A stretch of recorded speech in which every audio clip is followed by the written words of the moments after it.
नमस्कार। इस वीडियो में पुनः आपका स्वागत है।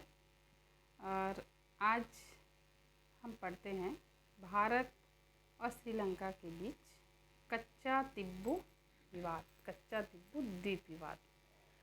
अभी तमिल समस्या का समाधान ढंग से नहीं हो पाया था, या कह सकते थे दोनों देश इस समस्या का समाधान निकालने का प्रयास कर रहे थे कि इसी बीच एक और समस्या का जन्म होता है, और ये समस्या है कच्चा तिब्बू द्वीप विवाद। ये भारत और श्रीलंका के बीच पाक जलडमरू मध्य क्षेत्र में के बीच स्थित द्वीप है। 200 एकड़ क्षेत्र में फैला हुआ ये द्वीप है। ये निर्जन द्वीप है। यहाँ पर किसी प्रकार की न तो खेतीबाड़ी की जा सकती है, न कुछ अन्य कार्य किया जा सकता है। यानी खेती किसानी भी नहीं की जा सकती है। इस द्वीप का प्रयोग केवल जो भारतीय और श्रीलंका के मछुआरे थे, ये मछली पकड़ने के दौरान, जब समुद्र में मछली पकड़ने जाते थे तो उसी के दौरान इसको आराम करने के उद्देश्य से यहाँ पर रुकती थी।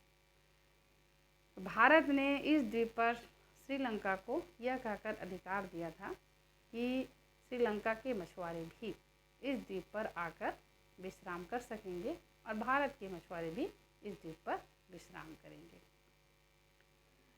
ये अच्छे से चल रहा था और दोनों देशों के मछुआरे यहाँ पर आकर विश्राम करें।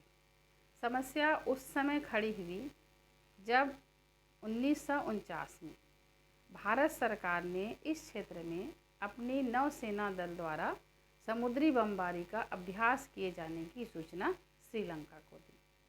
तो श्रीलंका ने इस पर आपत्ति दर्ज किया कि भारत की सेना जो है, नौसेना, इस क्षेत्र में समुद्री बमबारी का जो बमबारी का जो अभ्यास करना था, ये कर रहा है, वो सही नहीं है, मतलब आपत्ति दर्ज।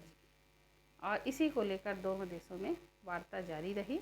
जून 1974 में भारत और श्रीलंका के बीच एक समझौता हुआ और इस समझौते के तहत इस समस्या का समाधान निकाला गया और भारत ने इस द्वीप पर श्रीलंका सरकार की बात को स्वीकार करते हुए, यानी श्रीलंका की सरकार को इस द्वीप पर अधिकार दे दिया। लेकिन हाँ, बदले में भारत सरकार ने ये कहा कि मछली पकड़ने के लिए इस क्षेत्र की समुद्री सीमा भारतीय मछुआरों को भी दी जाएगी, और वो भी बिना बेरोक टोक के। यानी जो मछली पकड़ने के लिए भारतीय मछुआरे जाएंगे इस क्षेत्र में, तो इस द्वीप में बेरोक टोक वहाँ पर विश्राम कर सकते हैं, मछली पकड़ सकते हैं।